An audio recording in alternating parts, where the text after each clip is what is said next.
Parceira, né? Agora que comecei, doutor, até agora qual o resultado da investigação em torno do atropelamento do policial rodoviário? Infelizmente houve esse evento trágico na data de ontem, né, onde um policial rodoviário federal em serviço foi covardemente agredido por um motorista de um veículo, né, que jogou o carro contra ele. As diligências foram bastante produtivas na data de ontem, realizadas pela própria Polícia Rodoviária Federal, e nós aqui da Polícia Federal formalizamos a instauração de inquérito e as medidas judiciais necessárias que entendemos cabíveis. Nós solicitamos a 4ª Vara Federal aqui de Cascavel. Imediatamente qual é? Porque houve um pedido de prisão. Em que situação o indivíduo desse é enquadrado, doutor? Então, pelo relato dos fatos, dos colegas da PRF e as provas colhidas, eu tenho a firme convicção de que houve uma tentativa de homicídio. Não foi um crime de trânsito, foi uma tentativa de homicídio para encobrir pelo menos um outro crime que estava acontecendo. E, portanto, eu instaurei inquérito com base no artigo 121, parágrafo 2º, inciso 5º, combinado com o artigo 14, inciso 2º, o que significa tentativa de homicídio qualificado. Doloso. Não foi um crime de trânsito, foi uma tentativa de homicídio doloso. Confirmada a identificação dele já, doutor?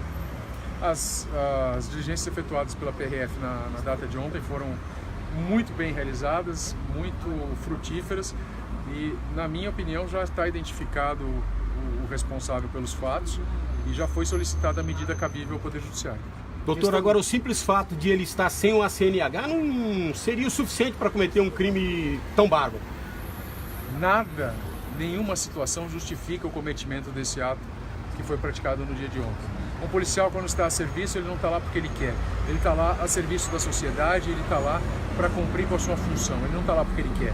Então, qualquer atentado contra um policial, seja ele policial rodoviário federal, policial militar, policial civil, qualquer polícia, é um atentado contra o Estado e contra a sociedade. O carro já foi periciado, doutor? O carro está aqui na delegacia, já foi feita a verificação papiloscópica para retirada de impressões digitais e os peritos estão a caminho para confirmar que foi esse veículo que atropelou o policial. Quase 24 horas já do episódio, doutor, o sujeito poderá, quem sabe, se apresentar depois, ele está dentro do prazo da prisão flagrante. Não existe esse prazo, as diligências para a localização dele se iniciaram no momento do atropelamento e continuam ininterruptas até o presente momento. Há equipes na rua à procura desse cidadão. Como não houve solução de continuidade, como as diligências são contínuas, se ele for encontrado, ele será autuado em flagrante. Independente de 24 horas. Independente de 24 horas. Não existe essa previsão legal de prazo. O que existe é a necessidade de que as diligências sejam contínuas e não tenham sido interrompidas. E as diligências se iniciaram no momento do atropelamento e só se encerrarão quando ele for preso. Quem já foi ouvido nesse caso, doutor? Já foram ouvidas algumas testemunhas, algumas provas técnicas já foram colhidas. Há necessidade apenas de oitiva de 2 testemunhas circunstanciais que não vão alterar em muita coisa a conclusão.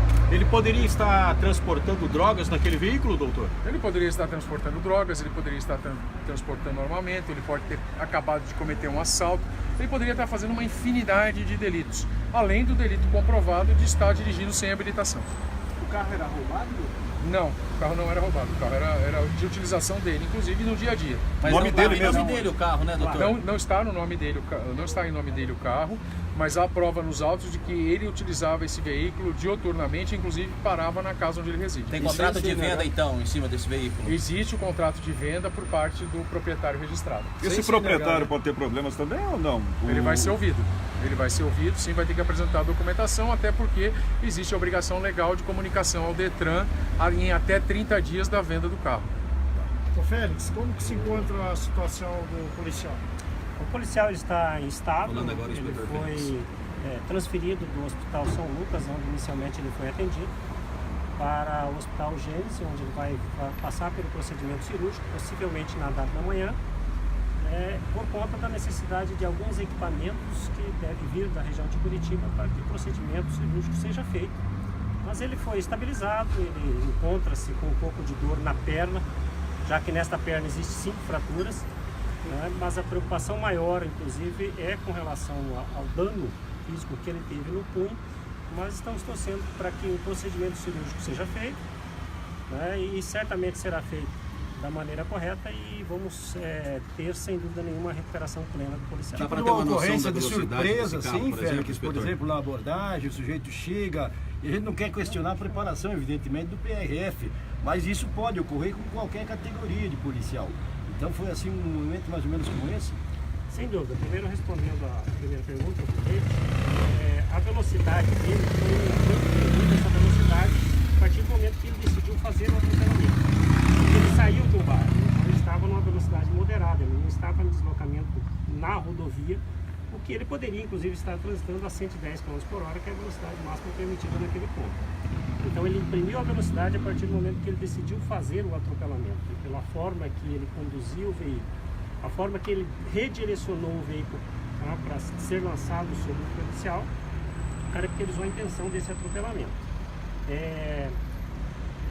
Respondendo agora a vossa pergunta, todos nós, claro que nós estamos sempre sujeitos aos riscos de uma abordagem. Os policiais estavam preparados, fazendo da maneira correta a abordagem, inclusive o momento, o deslocamento dele, ele tinha a possibilidade de desviar tranquilamente do policial, até porque, além das duas faixas de circulação da rodovia, ele ainda teve parte do acostamento para não atingir o policial, mas foi ele fez exatamente o contrário, ele lançou o carro para cima do policial, segundo a declaração do outro policial que estava presente, que observou todo o fato, e ainda outros testemunhos que estavam lá. Tem irregularidades mais com o carro, inspetor? Já disse aí que o motorista não tinha CNH, mas com o carro, alguma mais irregularidade encontrada? Não, a única irregularidade que não pode nem ser considerada é o fato da transferência de propriedade. Não é claro que o proprietário atual do veículo vai explicar o porquê que essa propriedade ainda não foi feita, e se ele não procedeu no prazo de 30 dias, o novo proprietário está sujeito a uma infração prevista no Código de Trânsito. Fora isso, o veículo não tem nenhuma outra irregularidade. Muito bem. Então essa coletiva aqui na delegacia da Polícia Federal, né, esse crime acabou se tornando um crime federal. Smith, Vem jogando a gente pra cima. Smith, Não tinha, era uma abordagem. esse tipo, por se tratar de um policial rodoviário federal, se configura um crime federal? Exatamente, era um policial rodoviário federal em serviço, então, portanto, a competência para o julgamento da questão é da Vara Federal aqui de Cascavel. Que a gente, ressaltando também, né, já tivemos aqueles casos contra agentes Penitenciários federais, que também foram em razão da função federal por eles exercida. Então, o que atrai a competência para a Justiça Federal é o agente ter sido ferido ou ter sido alvejado enquanto em serviço. Ou em razão dele, né? Muito obrigado, doutor. Imagina. Doutor, a gente teve um probleminha no comecinho da O entrevista. doutor Marco Smith aqui, né? Esse é o vigor Desde sua existência, começou em 1928, então uma história bastante antiga já por parte aí da Polícia Rodoviária Federal, sempre responsável os policiais que fazem esse trabalho nas rodovias. Como que fica o policial, né? Depois de um amigo sofrer um acidente como esse? Nós acompanhamos ontem essa situação ali na BR-467, no KM-110, onde o policial rodoviário foi atropelado por um condutor de um veículo Gol e acabou evadindo-se do local, né? Nós acompanhamos todo, trouxemos, você internauta pode rever na nossa fanpage, e agora estamos acompanhando o fato e traremos o desdobramento. Ailton Santos, Hoje News, Jornal O Paraná.